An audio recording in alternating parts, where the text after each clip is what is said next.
uh, John Neuffer on the stage. John Neuffer is the president and CEO of the Semiconductor Industry Association SIA, where he is responsible for setting and leading the association's public policy agenda and serving as the primary advocate for maintaining US leadership in the semiconductor design, manufacturing, and research. So prior to joining SIA, John served as a senior vice president and the global policy at the Information Technology Industrial Council, which is ITI, where he led ITI's global team to expand market access opportunities for ITI member companies around the world. He directed all ITI global government relations for trade, cybersecurity, standards, regulatory, internet governance, and privacy. John built strong relationship with the foreign governments and the industry associations in the key global capitals and advanced the high-tech industry trade agenda to the Washington. Before joining ITI, John served for the over 7 years in the Office of United States Trade Representatives in Washington, D.C., 2 years as a Deputy Assistant U.S. Trade Representative for Asia Pacific Economic Cooperation Affair, and preceded by the over 5 years as a Deputy Assistant U.S. Trade Representative for Japan. Prior to his tenure at USTR, John was a senior research fellow and political analyst with the Mistral Kaizio Research Institute in Tokyo for 9 years. As a leading commentator on the Japanese politics and the policy at the institute, he published a widely read newsletter and wrote regular commentary for the Asian Wall Street Journal, TheStreet.com, and the Newsweek of Japan. John lived in Japan for 11 years. He is a native of Montana in Washington State. So, without further introduction, it's our great privilege to call John on stage. So, John, over to you. Thanks so much, Sumit, for the kind introduction and invitation to speak at this event. Yes, John Neuffer. I'm head of the Semiconductor Industry Association. We're based in Washington, D.C. We're actually on K Street. While I lost my 2020 vision a long time ago, I'm greatly honored to have the opportunity to speak here today at this 2020 Vision Summit alongside other global leaders. This is my first time participating in this venue. I'm delighted to be here, and I hope I'll be able to do so again, perhaps next time in person. In my previous job at ITI, I came to India a couple times a year, but I must confess that I've not returned for a while. And I regret that as India is not just a wonderful country and with wonderful people, but that there's dynamism and vibrancy that's palpable in your great country. So I wish I could spend more time there, and I hope to be changing that soon. My presentation today will focus on the challenges and opportunities the global semiconductor industry faces in this very, very defining moment in our history. Next foil, please. Thank you. First, a little bit about SIA. We represent 95% of the U.S. semiconductor industry by revenue, and about 2/3 of the non-U.S. chip firms. So as you can see from this slide, we represent many international chip companies as well. Next slide. For over 40 years, our role has been to advance policies in Washington and around the world that promote growth and innovation in our industry.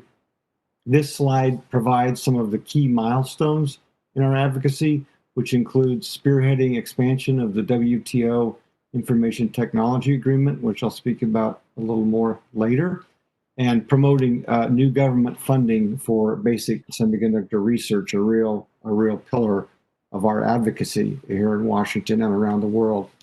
Much of that work includes collaborating with our global industry counterparts on issues of mutual interest and concern. In fact, today, right in a few minutes, we're going to start in a separate venue, start a meeting among the World Semiconductor Council, which is SIAs from around the world getting together on a regular basis to talk about big issues of concern.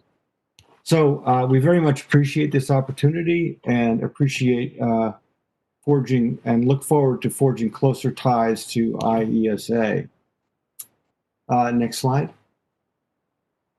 So we all know a global industry cooperation has been essential in building the complex and sophisticated semiconductor ecosystem under which our industry depends and thrives. This year, global industry cooperation is all the more important given the unique and formidable challenges facing our industry. Those include the pandemic, economic and trade, decoupling risks, the China challenge, trade, talent shortages, rising costs of innovation, and massive government incentives that could cause serious market distortions. So our collective response to these challenges will go a long way in determining our future. Next slide. Okay, when it began, the COVID pandemic threatened to upend industry supply chains and operations and substantially reduce downstream demand. For the SIA office here in Washington, D.C., we began working remotely in early March. And frankly, I doubt we'll be going back to the office this year. So yes, I've been in the cold basement since March, while the rest of my family is cozy and warm upstairs, doing their work and joining their university classes remotely. So from the chart on the left in this slide, you can see market forecasts from February and March, mostly predicted significant decreases in global sales, some quite significant, quite dramatic. So far, however, and we keep our fingers crossed, the chart on the right, the green arrow, shows our industry has defied expectations and weathered the storm pretty well. Demand has held firm with global sales during the first half of this year about 6% ahead of the total from the first half of 2019. A lot of this can be chalked up to intensified demand for technologies that facilitate remote learning, healthcare, remote work, etc. Sales of medical devices, tablets, notebooks, cloud services, server storage, etc. have surged. And of course, all of these technologies and devices are powered by semiconductors and semiconductor innovation. And also, of course, our largest market, China, has largely come back online. I'll speak a little bit more about that in a moment. Bottom line, while we are certainly anxious about the economic situation going forward, so far we've been able to hang in there pretty well. Next slide. I should add that global relationships allowed our industry to respond quickly and cooperatively to the COVID outbreak, including speaking with one voice to our respective governments. Responding to intensive global industry outreach, most governments designated our sector as essential, which for the most part allowed operations to continue uninterrupted around the world. This slide represents some of the collaborative handiwork we used to convince the US government and our common cause was critical in this effort. We have done a lot of these collaborative industry statements as shown on this slide over the years, and I can tell you these ones came together in record time. A reflection of the reality of how serious the pandemic threat is, but also a reflection of the deep well of trust we have built with our partners around the world over the years. Next slide, please. So moving to our next challenge, the rising tide of anti-globalization. The global semiconductor ecosystem, as we all know, is a complex and interdependent network that thrives on international collaboration and free cross-border exchanges of goods, ideas, and people. This reality is what has made us so strong and so innovative over the past 70 years. Without these supply chains and the efficiencies they have generated, there is no way we could be putting 54 billion transistors on one small chip, which at least one semiconductor company here in the US is now doing. Next slide. Unfortunately, There are efforts in capitals around the world, including in Washington, to move away from globalization and towards decoupling economies. Driven by frictions in the global trading system and, frankly, a lot of irrational fear, decoupling policies are on the rise. This slide shows many of these policies, with export controls being one of the chief ones we are contending with today. Some of you may have seen in the news earlier this week, the US government pretty much dropped the hammer on Huawei. And if you're a semiconductor company anywhere in the world making chips with US technology, you'll have to get a license from the Commerce Department. So these decoupling efforts are very troubling and threaten to disrupt the global ecosystem and harm our industry. It's absolutely essential we resist this threat individually and collectively. Without unfettered access to global supply chains, our industry will be significantly diminished, as will the promise of all the amazing emerging technologies such as AI, quantum computing, 5G, and beyond. All these technologies are built on semiconductor innovation, as you all know. Okay, let me just turn to some challenges in the US trade relationship that have been at the center of the decoupling trend. China is an incredibly important market for the global semiconductor industry, accounting for 23% of worldwide semiconductor demand. For the US, China accounts for roughly 35% of our sales, I think 36% precisely from last year. However, China could disrupt the industry in its pursuit of a self-sufficient end-to-end supply chain funded with over $100 billion in subsidies. That's $100 billion in subsidies, and backed by a state-led industrial policy effort. These are massive subsidies, and they are backed at the highest levels in Beijing. The idea of decoupling is actually originally a Chinese idea, a reality put into sharp relief by the chart on the left.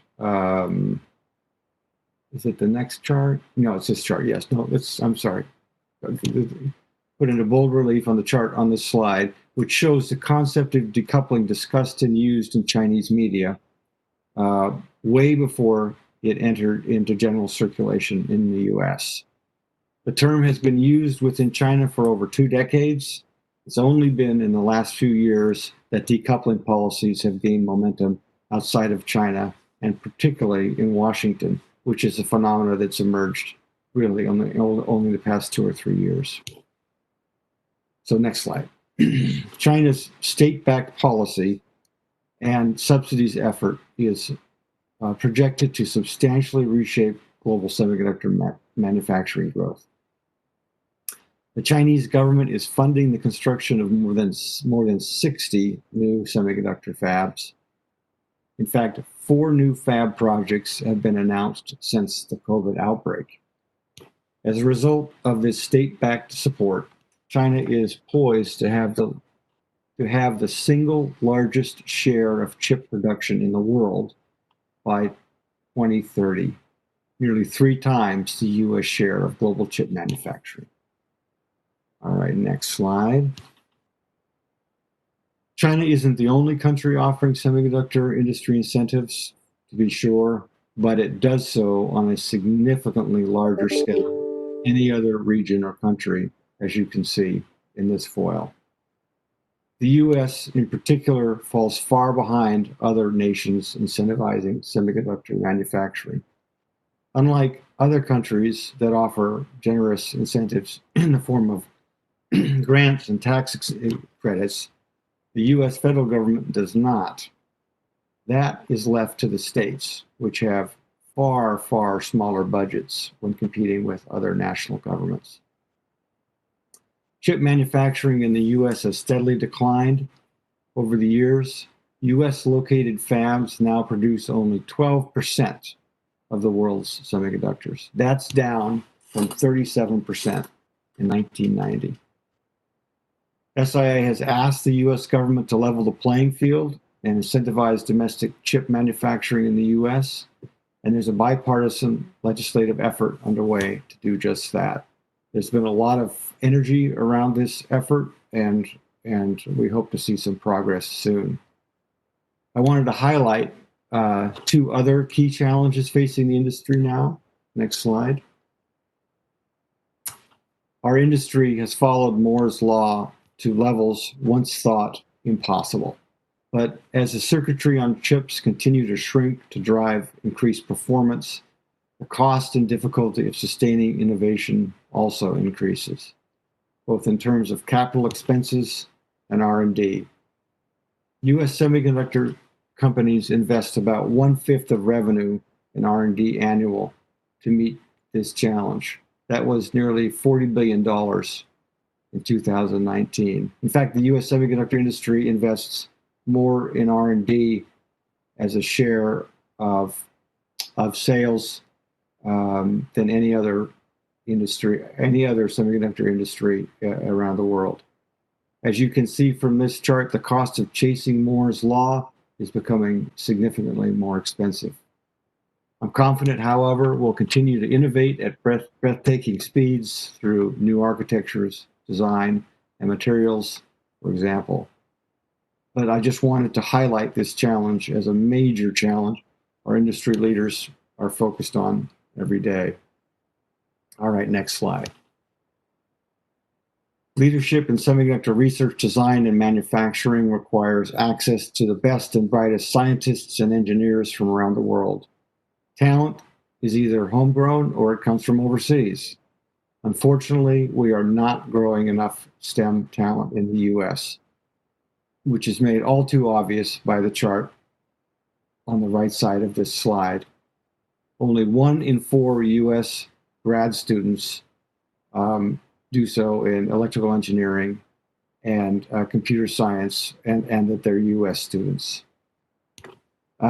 There are lots of reasons for this, but one variable here is that lots of kids coming out of engineering programs want to write the code for the coolest new app.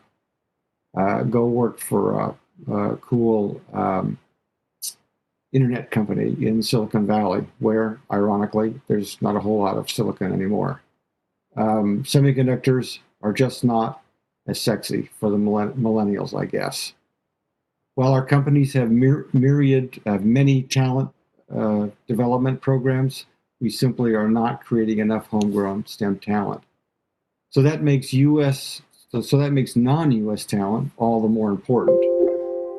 But the US has a broken high-skilled immigration system. I know that you all in India are very aware of that. We do a great job of educating foreign talent in our top-class universities. We also do a great job of chasing the talent home to work for the competition because of our own poorly constructed immigration system. And I'll say, as kind of obviously, as is obvious, that the direction in this arena is not a great one. So we at SIA are actively working with U.S. policymakers to develop a comprehensive long-term plan to attract and develop a high-skilled workforce comprised from both homegrown talent and the best and the brightest minds from around the world. All right, next slide. Now that I've described some of the big challenges, how can we address them and keep our industry strong? Well, SIA has developed a policy blueprint calling on leaders around the world to ensure access to global markets, to level the playing field for fab construction, in fact, the COVID crisis has kind of shown vulnerabilities in this regard, and as I mentioned, our manufacturing has declined quite significantly, and that's viewed at home here in Washington as a vulnerability in terms of national security and economic security. We're asking governments around the world to approve and enforce trade rules, particularly with respect to IP protection, and pursue policies that promote innovation, such as research funding investing in STEM education, and developing a skilled workforce. All right, next slide.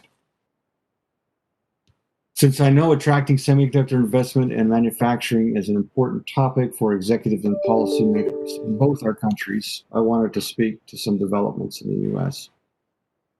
A third-party consultant recently polled SIA member companies on the top 5 decision criteria for determining where to build fabs and how they rank the US compared to other regions.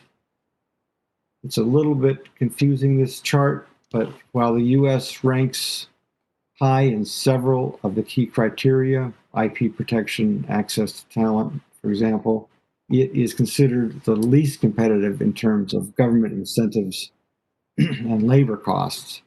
In other words, the cost of a new fab is far higher in the US than in competing countries, as I pointed out earlier.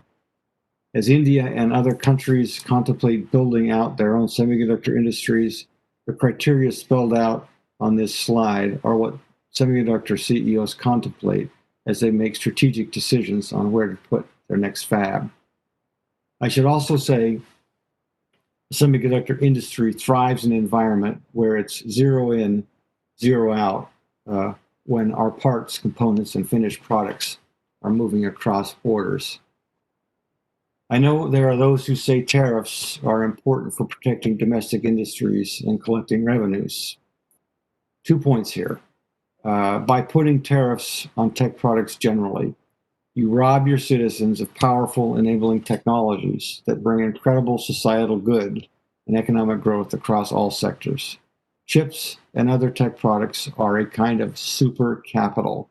Barriers to their entry just do not make sense in the long run. As for relying on tariffs for revenue in the tech space, well, this may feel good in the short term. The long-term impact can be crippling because the economic activity generated by tech products far outweighs the benefits they derive from tariff revenues. So I must confess, it broke my heart that India was not part of the successful effort 5 years ago to expand the Information Technology Agreement, or the ITA. I say all this because when tech CEOs are looking for places to invest around the world, one of the criteria they also ponder, not mentioned above, is whether a country is an enthusiastic member of the ITA. It shows a strong commitment to free markets, free trade, and economic liberalism, and that's very important to CEOs in our sector when they're thinking about where to put their next fab. For the semiconductor industry, the ITA is viewed as the most important international trade agreement out there.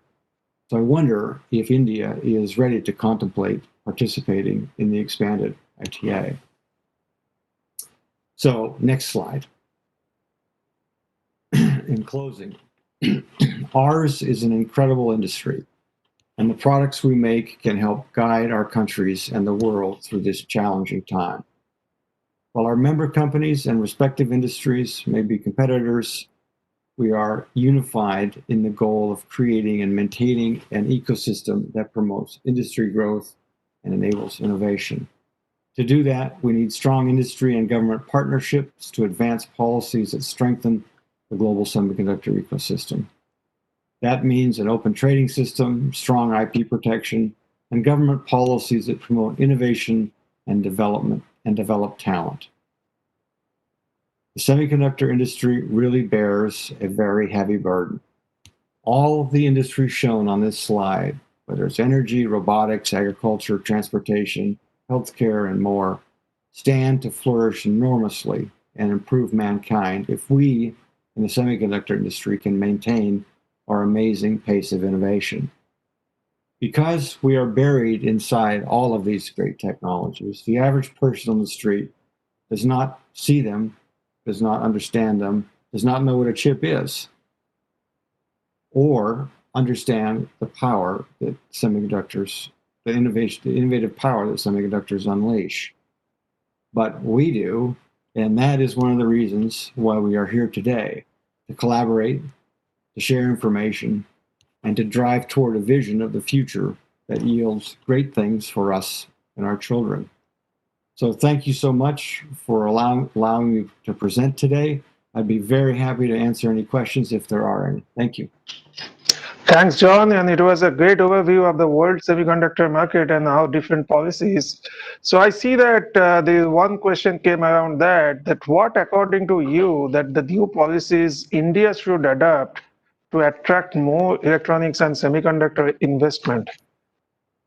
Yeah, that's a great question. And I actually kind of alluded to this towards the end of my presentation, which is I really do think a robust, strong embrace of the information technology agreement, the expansion of it, would help a lot.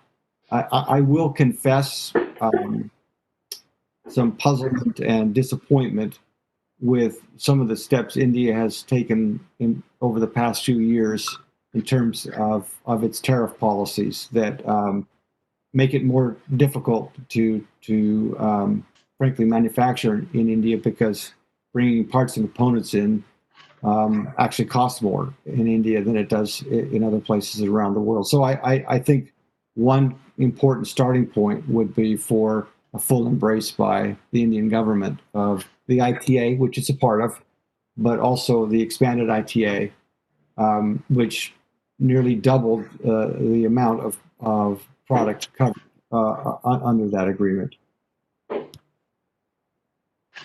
Okay. Thank you, John. And I know it's pretty early in the morning, and thanks for waking up and take this presentation. Thanks a lot for your effort. Everybody, please give a big round of applause to John for his presentation. Thank you so much.